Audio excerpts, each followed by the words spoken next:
bien maintenant.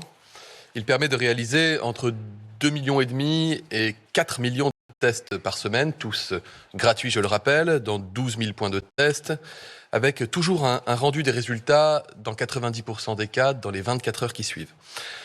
Notre stratégie, je le rappelle, elle repose sur 2 piliers en matière de diagnostic. D'abord, ce qu'on appelle le diagnostic en tant que tel. C'est le diagnostic individuel, c'est la démarche individuelle auprès des patients pour voir s'ils sont porteurs ou non du Covid. Ce diagnostic repose sur les tests PCR ainsi que sur les tests antigéniques qui permettent donc de dire si vous êtes malade ou non. Et nous avons également la stratégie de dépistage qui est différente du diagnostic. C'est qu'on va aller, entre guillemets, à la pêche, c'est-à-dire qu'on va aller chercher dans la population générale, y compris chez des gens qui n'ont pas forcément de cas contact dans leur entourage, s'ils sont positifs ou non au Covid. Pour cela, nous avons une stratégie que vous connaissez, qui est celle des tests salivaires qui sont réalisés dans les écoles. Et nous avons désormais, conformément à l'avis du Conseil scientifique, les autotests qui viennent compléter cette stratégie de dépistage. C'est un outil qui va être utile, qui complète notre arsenal existant, mais qui ne va pas remplacer les tests PCR ni les tests antigéniques. C'est une très belle opportunité de nous aider à maîtriser davantage l'épidémie, alors que nous travaillons à pouvoir rouvrir progressivement les lieux de vie à compter de la mi-mai.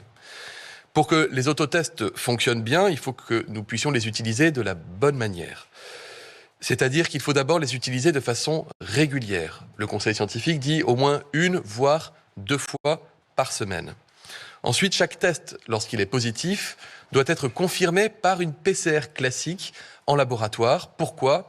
D'une part, pour confirmer que le test est bien positif, parce qu'il peut y avoir des faux positifs avec les autotests, et surtout, et également, pour qu'on maintienne notre outil de suivi diagnostic et de l'épidémie dans le pays.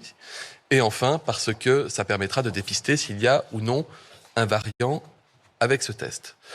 En aucun cas, un autotest, s'il est négatif, ne doit être considéré comme un bon pour relâcher les gestes barrières, car là aussi, le risque de faux négatif existe, qui est un peu plus élevé qu'avec les autres tests. Si par exemple, vous achetez une boîte d'autotest en pharmacie, que vous vous réunissez entre amis, que tout le monde se teste, que vous êtes négatif, sans doute le risque est-il moins important, mais il n'est pas impossible que l'un d'entre vous, malgré tout, soit porteur du virus. Et si vous faites absolument pas attention aux gestes barrières, alors vous vous exposez quand même à un risque de contamination.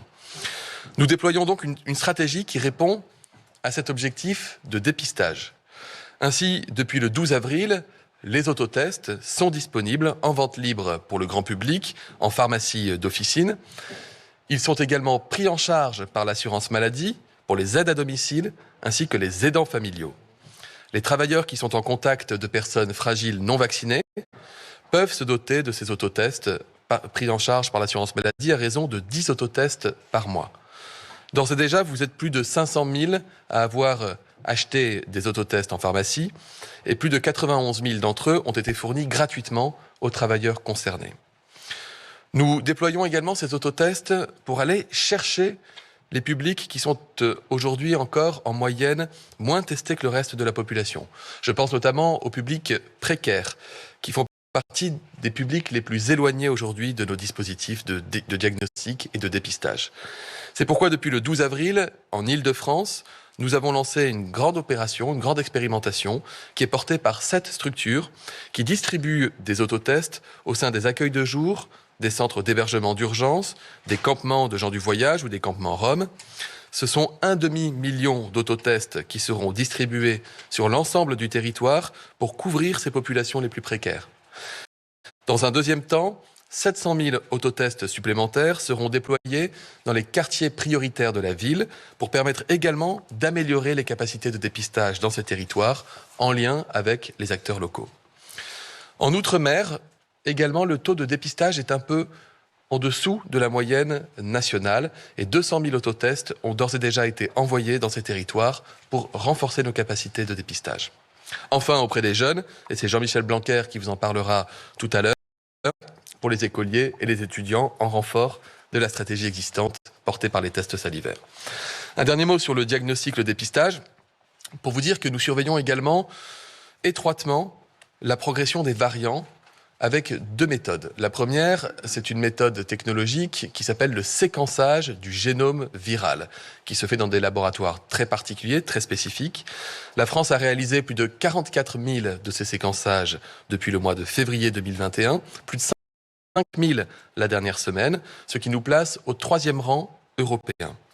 Le séquençage, il est aussi très utile pour aller identifier des nouveaux variants, si de nouveaux variants apparaissaient sur le territoire national. La deuxième méthode, c'est ce qu'on appelle le criblage, qui se fait en laboratoire à partir des tests PCR réalisés et qui permet d'identifier les variants les plus connus, le britannique, le sud-africain, le brésilien également est diagnosticable par cela, et bientôt le variant indien. La technologie est en train d'évoluer en ce sens. Ça nous permet du coup d'adapter notre stratégie, d'abord de lutte contre le virus, le fameux tester, alerter, protéger, en renforçant considérablement les moyens dans les territoires dans lesquels on observe une circulation accrue de ces variants. Mais ça nous permet également d'adapter notre stratégie de vaccination pour renforcer la protection des populations si nous devions identifier tel ou tel variant en concentration importante sur un territoire donné. Je vais maintenant parler de la vaccination, Monsieur le Premier ministre. Alors pour préparer cette partie de la conférence de presse, j'avais plutôt envie de répondre directement aux questions que vous vous posez. Alors avec mon équipe, on est allé les chercher sur les réseaux sociaux directement. Je ne tourne pas autour du pot, je commence par la question qui est la plus posée. Mais qu'est-ce qui se passe avec le vaccin AstraZeneca? AstraZeneca, c'est un vaccin à l'action